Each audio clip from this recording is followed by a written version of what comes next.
Dalam keterangan pers kepada media 31 Januari lalu, BMKG memprediksi kondisi cuaca ekstrem masih akan terjadi hingga Maret 2021 mendatang. Faktor El Nino dan La Nina juga masih berpengaruh sehingga menyebabkan kekeringan di beberapa wilayah dan ada wilayah yang mengalami hujan lebat yang berkepanjangan. Ini jadi peringatan terutama bagi sejumlah wilayah yang dilalui badai La Nina seperti Pulau Jawa dan Kalimantan untuk mengantisipasi bencana yang berpotensi terjadi akibat curah hujan tinggi. Badan Meteorologi, Klimatologi, dan Geofisika memprediksi fenomena alam La Nina berlangsung hingga Maret tahun depan.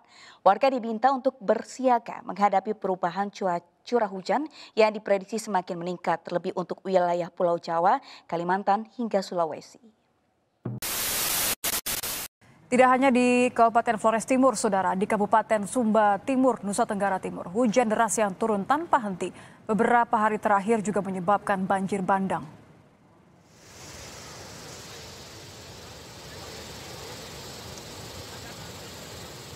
Inilah video yang merekam detik-detik banjir bandang yang terjadi terutama di sekitar daerah aliran sungai. Saat ini Prakirawan BMKG menyebut status waspada untuk sejumlah kecamatan. Habis. Berdasarkan video yang diunggah warganet di sosial media, memperlihatkan betapa dahsyatnya peristiwa tersebut. Yang sedang Anda saksikan ialah jembatan lama Kambanilu di Waingdaru. Jembatan lama habis. Sumba Timur yang roboh diterjang banjir. Habis.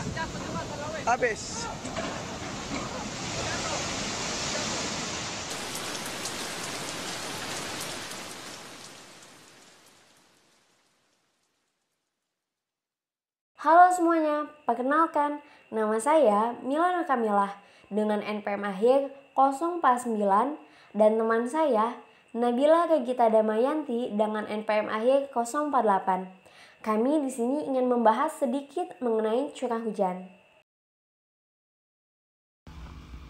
Pengertian hujan.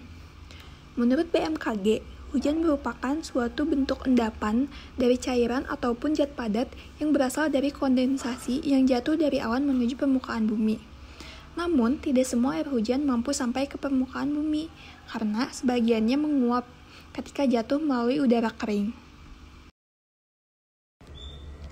Curah hujan merupakan satuan yang menggambarkan besarnya air yang turun. Jumlah curah hujan merupakan volume air yang terkumpul di permukaan bidang datar dalam suatu periode tertentu.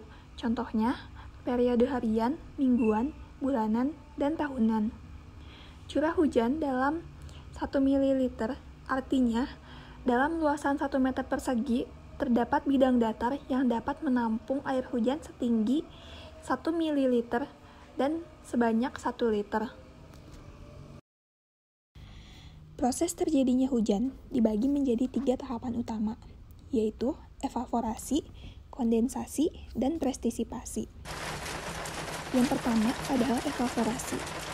Energi panas yang dimiliki matahari membuat air yang berada di laut, sungai, danau, dan sumber air lainnya di permukaan bumi mengalami proses evaporasi atau biasa disebut penguapan. Penguapan merupakan proses berubahnya air yang berwujud cair menjadi gas sehingga air berubah menjadi uap-uap air dan memungkinkannya untuk naik ke atmosfer bumi. Semakin tinggi panas matahari, maka jumlah air yang menjadi uap air dan naik ke atmosfer bumi akan semakin besar. Tahap kedua disebut tahap kondensasi atau pengembunan. Uap-uap air yang naik pada ketinggian tertentu akan mengalami proses kondensasi atau pengembunan. Perubahan wujud uap air menjadi es disebabkan oleh pengaruh suhu udara yang sangat rendah pada titik tertentu. Partikel-partikel es yang terbentuk akan saling mendekat dan bersatu satu sama lain, sehingga membentuk awan. Semakin banyak partikel yang bergabung, maka awan yang terbentuk juga akan semakin tebal dan hitam. Tahap terakhir merupakan prestisipasi. Tahap prestisipasi merupakan suatu proses mencairnya awan akibat pengaruh suhu udara yang tinggi. Pada proses inilah hujan terjadi dan butiran-butiran air jatuh membasahi permukaan bumi. Faktor penyebab terjadinya hujan dibagi menjadi dua, yaitu skala ruang dan skala waktu. Skala ruang dipengaruhi oleh letak geografis dan topografi di mana letak setiap suatu daerah memiliki curah hujan yang berbeda-beda. Sementara skala waktu dibagi menjadi tiga, yaitu tipe harian, bulanan, dan tahunan. Tipe harian dipengaruhi oleh faktor lokal di mana dipengaruhi oleh keadaan dan kondisi lokal setempat. Tipe bulanan salah satunya dipengaruhi oleh angin muson barat dan timur. Tipe tahunan dipengaruhi oleh perilaku atmosfer global seperti siklon tropis dan lain-lain. Air hujan banyak sekali loh manfaatnya. Di antaranya sebagai sumber energi pembangkit listrik tenaga air, membantu sektor pertanian, menjaga keseimbangan sumber air tanah, mengurangi erosi tanah, memperbaiki kualitas udara bagi manusia, dan juga untuk kehidupan sehari-hari. Contohnya seperti mencuci, menyiram tanaman, dan lain-lain. Hujan dapat diklasifikasikan berdasarkan 3 aspek. Yang pertama, berdasarkan ukuran butir. Yang kedua, berdasarkan pola turun. Dan yang ketiga, berdasarkan proses terjadinya. Berdasarkan ukuran butir, hujan diklasifikasikan ke dalam 4 bagian. Yang pertama ada gerimis atau drizzle. Gerimis merupakan presipitasi hujan dengan jumlah sedikit, bahkan bisa disebut ringan. Umumnya memiliki diameter kurang dari 0,5 mm. Gerimis disebabkan oleh awan stratus kecil dan awan stratocumulus. Yang kedua, hujan salju atau snow.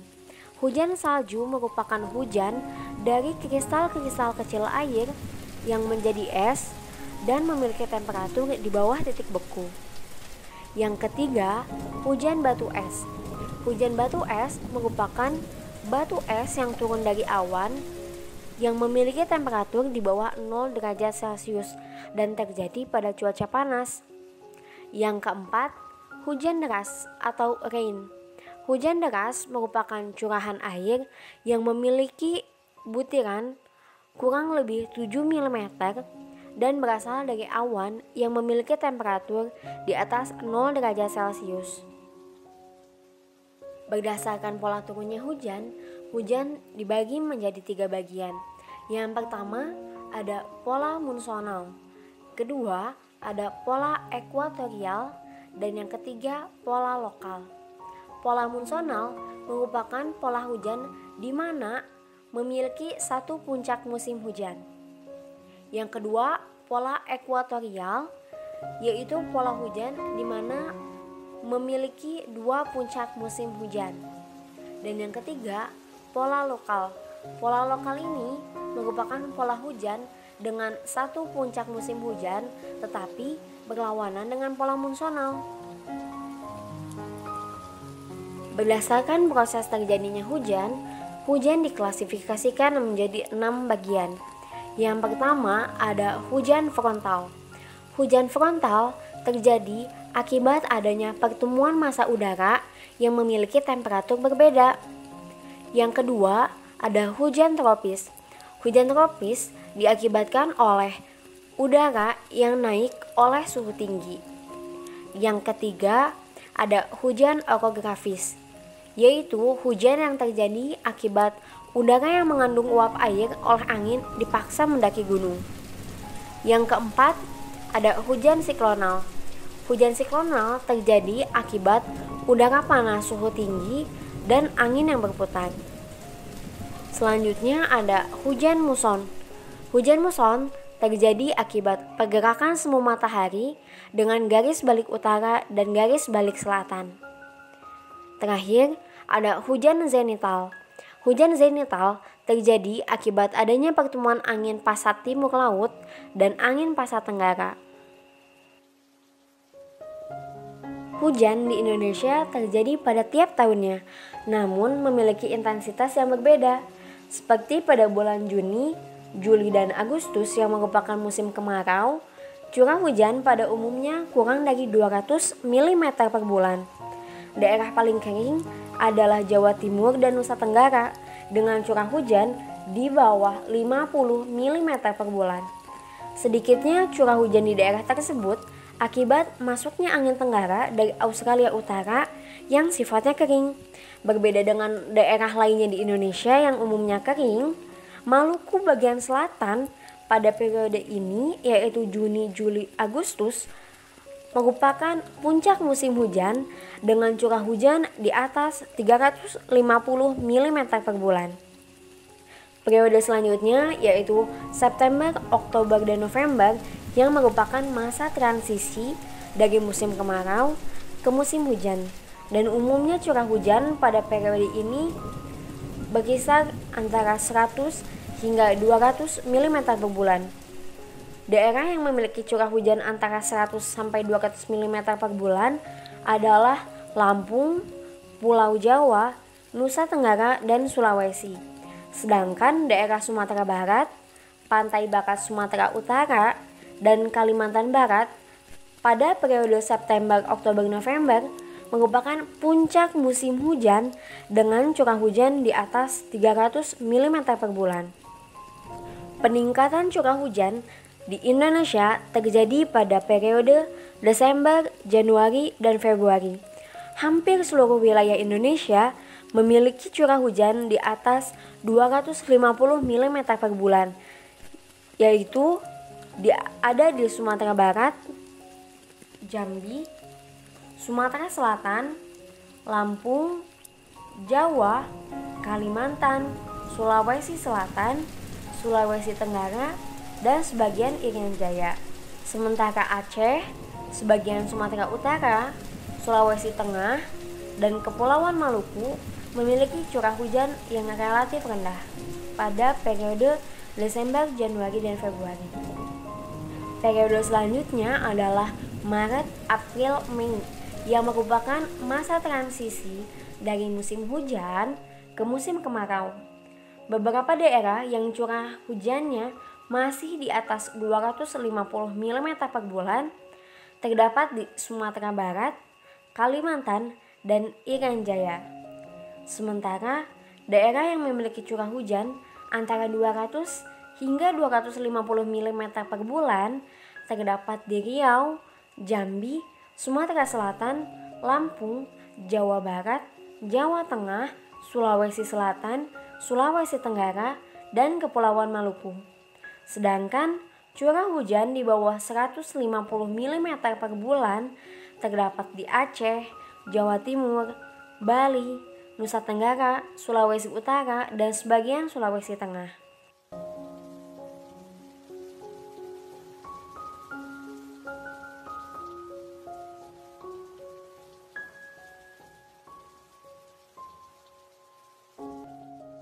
Referensi serta sumber dari foto dan video yang kami gunakan telah tertera di description box. Terima kasih atas perhatiannya. Saya Milana Kamila dan teman saya Nabila Regita Damayanti pamit undur diri.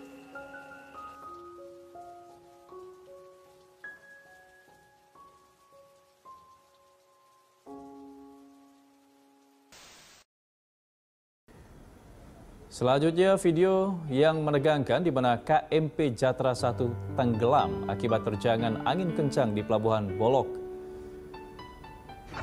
Belum diketahui jumlah korban, video diunggah oleh akun info @rzkmlyt dan @snlytupa.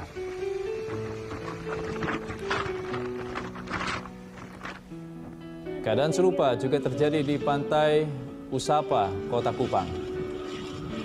Angin kencang membuat sejumlah bangunan rusak.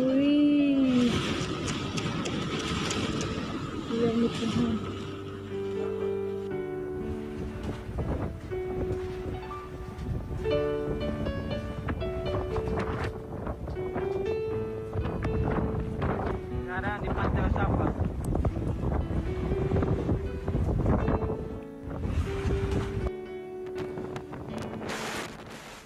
Gambar yang Anda saksikan ialah suasana beberapa saat setelah badai kuat menghantam Kota Kupang.